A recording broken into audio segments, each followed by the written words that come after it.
Bonjour à toutes et à tous. Chaque jour écoulé participe à l'allongement de la liste des indignations. L'un des derniers motifs d'indignation offerts par l'actualité judiciaire consiste dans les conditions de la relaxe le 29 novembre 2023 d'Éric Dupond-Moretti par la très controversée Cour de justice de la République. Et on a donc appris hier que la Cour de justice de la République avait relaxé le garde des Sceaux Éric Dupond-Moretti qui était en procès pour prise illégale d'intérêt. Ces conditions ravivent le débat sur la nécessité désormais impérieuse de supprimer cette juridiction d'exception qui bafoue gravement le principe de l'égalité des citoyens devant la loi. Les décisions rendues par cette juridiction pourraient prêter à sourire si elles ne se rapportaient pas à de hautes fonctions publiques et à des faits reprochés, souvent d'une extrême gravité. Les exemples, par ailleurs peu nombreux, tant les affaires qui parviennent jusqu'à une phase de jugement devant cette cour sont rares, en témoignent directement. Le 9 mars 1999, dans l'affaire dite du sang contaminé, Laurent Fabius, Premier ministre, et Georgia Dufoy, ministre des Affaires sociales, sont relaxés. Edmond Hervé, ancien secrétaire d'État à la Santé, est condamné mais dispensé de peine. En 2000, Ségolène Royal avait été relaxée dans une affaire de diffamation, alors ministre à l'enseignement scolaire. En 2021, dans l'affaire de Karachi, Édouard Balladur, ancien Premier ministre, a été relaxé. En 2016, la Cour de justice de la République a jugé que Christine Lagarde, ex-ministre de l'économie, avait été négligente en ne tentant aucun recours après l'arbitrage favorable à Bernard Tapie en 2008. Elle a cependant été dispensée de peine.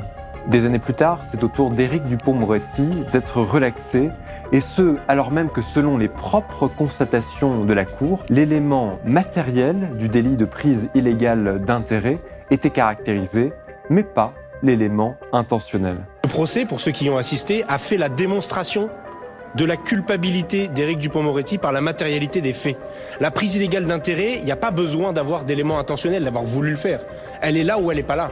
Et là, elle est là, cette prise illégale d'intérêt. La relaxe, ça veut dire que cette Cour de justice de la République ne sert finalement à rien, si ce n'est à blanchir, dans des petits arrangements, des ministres en exercice. Cette décision offre l'occasion de revenir sur l'histoire de cette juridiction si décriée, mais également sur ses règles de fonctionnement dérogatoires qui font des ministres des justiciables d'exception. Pourtant, en raison de l'importance de leurs fonctions, ils devraient, au contraire, être tenus par un devoir renforcé d'exemplarité. C'est l'objet de ce nouvel épisode de En droit de résistance.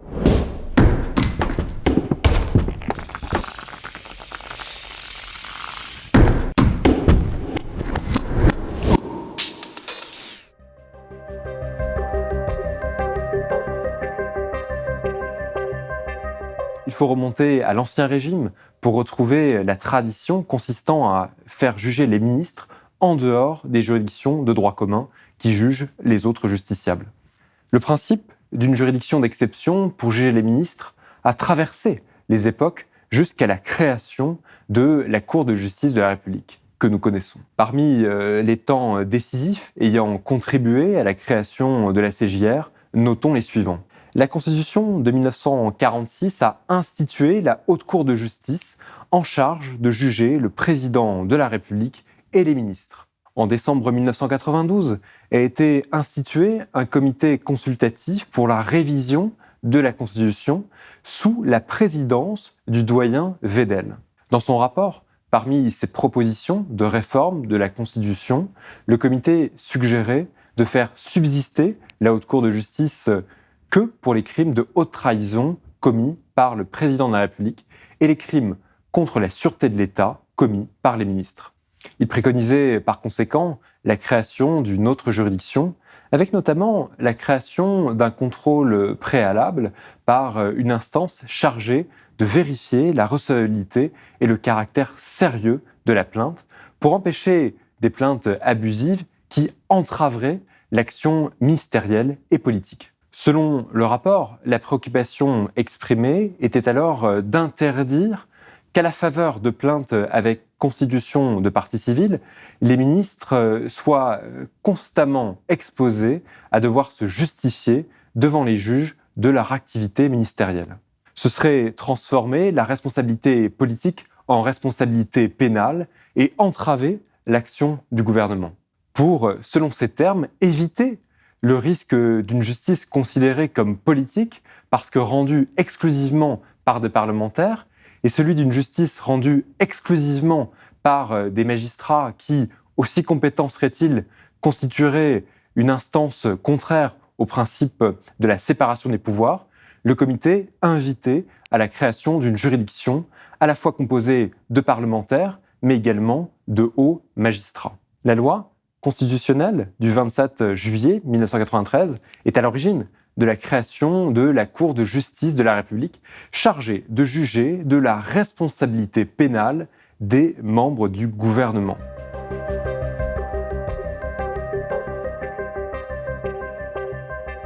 Rappelons-le tout d'abord, la Cour de justice de la République est une juridiction d'exception puisqu'elle permet aux ministres de ne pas répondre de leurs actes pénalement répréhensibles commis dans l'exercice de leurs fonctions devant les juridictions de droit commun.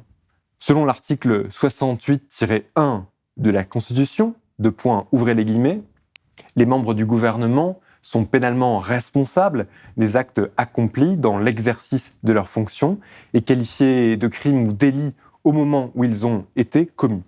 Ils sont jugés par la Cour de justice de la République. Les actes reprochés doivent par conséquent avoir été accomplis dans l'exercice des fonctions. La CJR est ensuite compétente à l'encontre des membres du gouvernement, autrement dit le Premier ministre, les ministres, mais également les secrétaires d'État. La compétence exclut par conséquent celle des complices qui ne sont pas jugés par la Cour de justice de la République, mais par des juridictions de droit commun.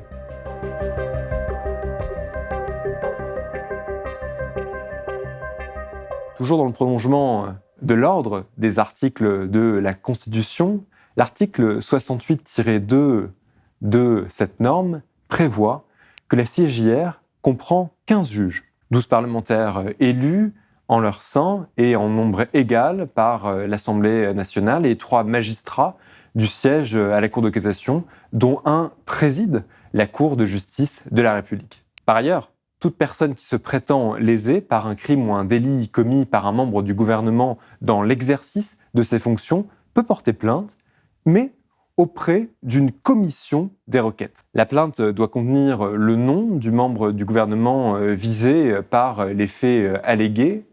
Elle doit également être signée par le plaignant.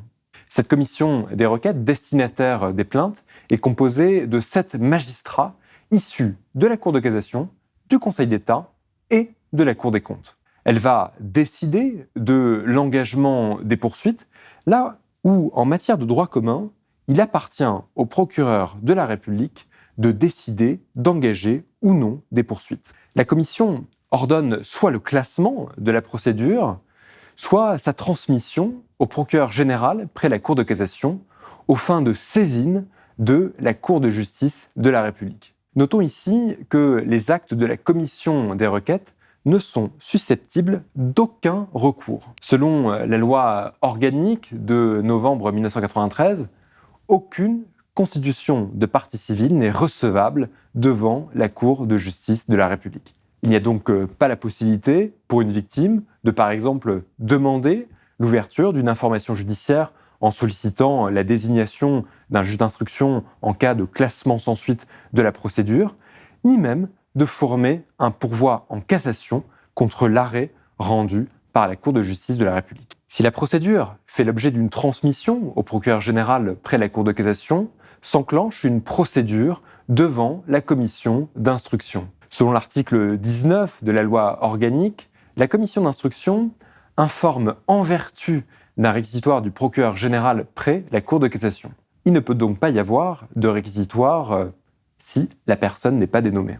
Également, selon cette loi, la commission d'instruction se compose de 3 membres titulaires et de 3 membres suppléants désignés pour 3 ans parmi les magistrats du siège hors hiérarchie à la Cour de cassation par l'ensemble de ces magistrats. Également, en vertu de la loi organique, les auditions et interrogatoires des membres du gouvernement sont effectués par la commission d'instruction. Enfin, aussitôt que l'information lui paraît terminée, la commission d'instruction communique le dossier au procureur général pour que ce magistrat prennent ces réquisitions. Les membres du gouvernement mis en examen et leurs avocats en sont avisés. Les arrêts de la commission d'instruction peuvent faire l'objet de pourvois en cassation qui sont portés devant l'assemblée plénière de la Cour de cassation.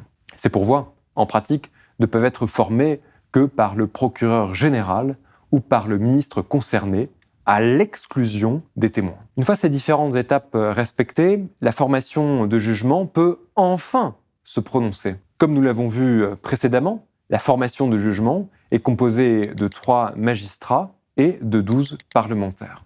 Elle se prononce à la majorité absolue et à bulletin secret sur la culpabilité du prévenu, puis, en cas de culpabilité, sur l'application de la peine infligée. Il faut préciser ici que la Cour de justice de la République est liée par la définition des crimes et délits en droit commun, ainsi que par la détermination des peines telles qu'elles résultent de la loi. Autrement dit, lorsque un ministre se voit reprocher des faits devant la Cour de justice de la République, l'infraction et la peine sont les mêmes que pour tout autre justiciable. On l'a dit, seul un pourvoi en cassation peut être formé contre l'arrêt de condamnation, ce qui diffère, là encore, avec la possibilité d'un appel pour le prévenu ou le ministère public sur les dispositions relatives à la culpabilité, telles que c'est prévu de façon générale et classique en matière de droit commun.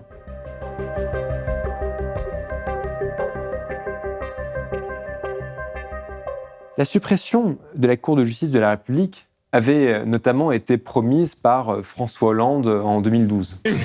La proposition sera reprise dans le rapport de la commission de rénovation et de déontologie de la vie publique présidée par Lionel Jospin. L'article 2 du projet de loi constitutionnelle relatif à la responsabilité juridictionnelle du président de la République et des membres du gouvernement prévoyait que, ouvrez les guillemets, l'article 2 modifie le titre 10 de la Constitution en supprimant le privilège de juridiction dont bénéficient les membres du gouvernement.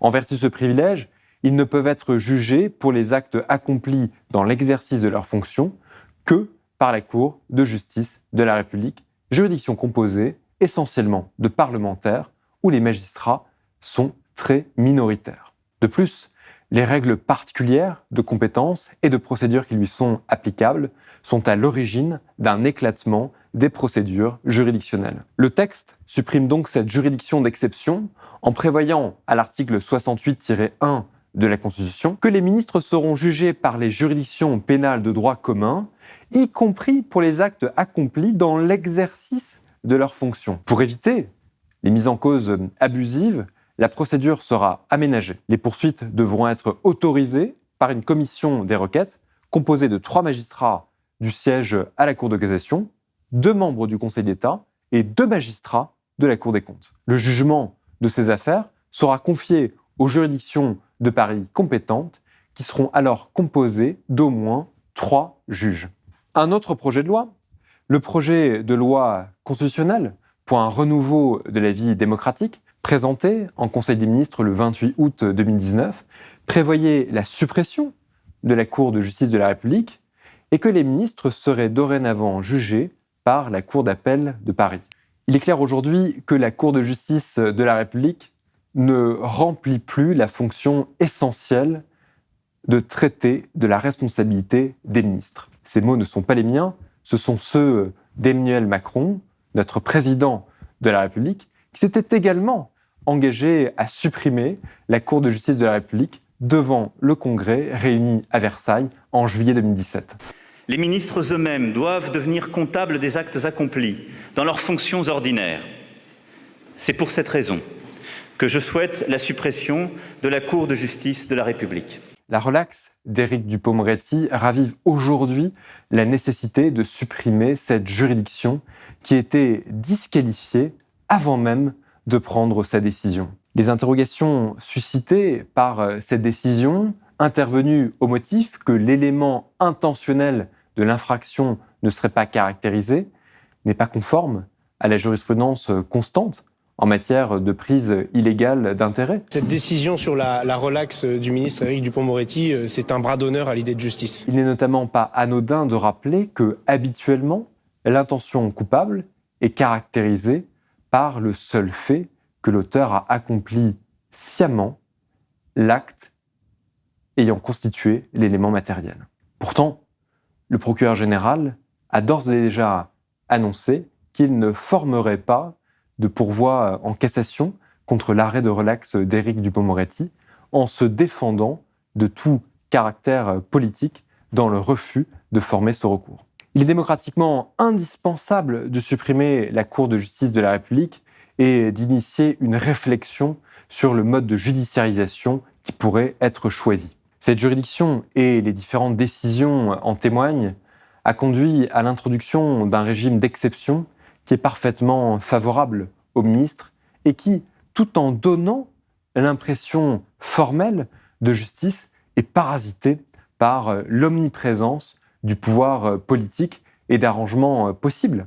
Ce parasitage est notamment lié à la composition de la Cour de justice de la République, dont on a dit tout à l'heure qu'elle était essentiellement celle de parlementaires. Cela ébranle totalement la confiance de l'opinion publique dans la justice, qui plus est à l'heure où nos gouvernants sont frappés par la multiplication des affaires.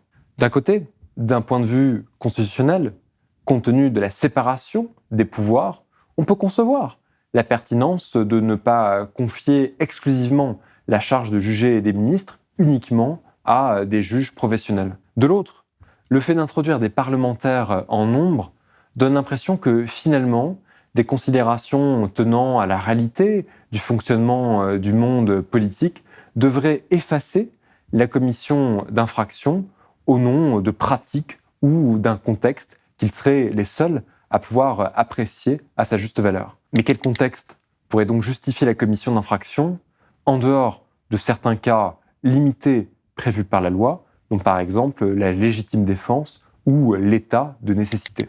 De plus, toute une phase opaque échappe aux citoyens liée à la manière dont les formations politiques et leurs membres doivent discuter entre elles de ces affaires. Rappelons-le, la Cour est composée de 12 parlementaires pour seulement 3 magistrats professionnels, qui sont donc en totale minorité, et se prononce à la majorité absolue. Si elle ne consiste pas à confier le jugement de ministres aux tribunaux correctionnels, une solution intermédiaire pourrait être trouvée, notamment en repensant la composition de la juridiction, en faisant par exemple intervenir des professeurs de droit, des citoyens, et surtout en diminuant drastiquement le nombre de parlementaires. Il est nécessaire de supprimer la prohibition des parties civiles. En effet, comment imaginer qu'un plaignant, à l'origine d'une procédure, ne puisse être entendu qu'en qualité de témoin devant la Cour de justice de la République et non pas en qualité de partie civile. Il pourrait être légitime de prévoir un filtre plus dur en la matière, puisque le fonctionnement de l'État ne doit pas se retrouver entravé par des actions téméraires ou abusives. En définitive, les dysfonctionnements qui affectent le fonctionnement de la Cour de justice de la République, ajoutés à l'irresponsabilité pénale du chef de l'État, sont plus généralement représentatifs d'une sensation d'impunité d'une partie de la classe politique et d'une incapacité à pouvoir exercer un véritable contrôle citoyen sur ses actions. Ils nourrissent le sentiment d'un entre-soi et d'une justice négociée au mépris du principe fondamental qui devrait s'imposer, celui de l'égalité des citoyens devant la justice. Je pense qu'il faut en finir avec la CJR et en finir avec une forme de justice d'exception qui ne correspond pas à ce qu'on attend de la justice dans notre pays, qui doit pouvoir juger tout le monde de la même manière. Merci d'avoir suivi cette nouvelle chronique. N'hésitez pas à me dire ce que vous en avez pensé, ce qui pourrait être amélioré ou les prochaines thématiques que vous aimeriez que je traite. Par contre, s'il devait y avoir un devoir d'obéissance, ce serait celui de commenter et de partager cette vidéo. J'espère que ce tout nouvel épisode vous aura intéressé et permis de prendre mieux conscience de vos droits et du fonctionnement de la Cour de justice de la République. N'hésitez pas à nous faire part de votre intérêt et à suivre la chaîne de Blast. Parce que Blast est un média indépendant et en accès libre, il réclame enfin un soutien à mesure, bien évidemment, de vos moyens. En vous souhaitant d'excellentes fêtes de fin d'année, je vous dis à très bientôt sur Blast, endroit de résistance.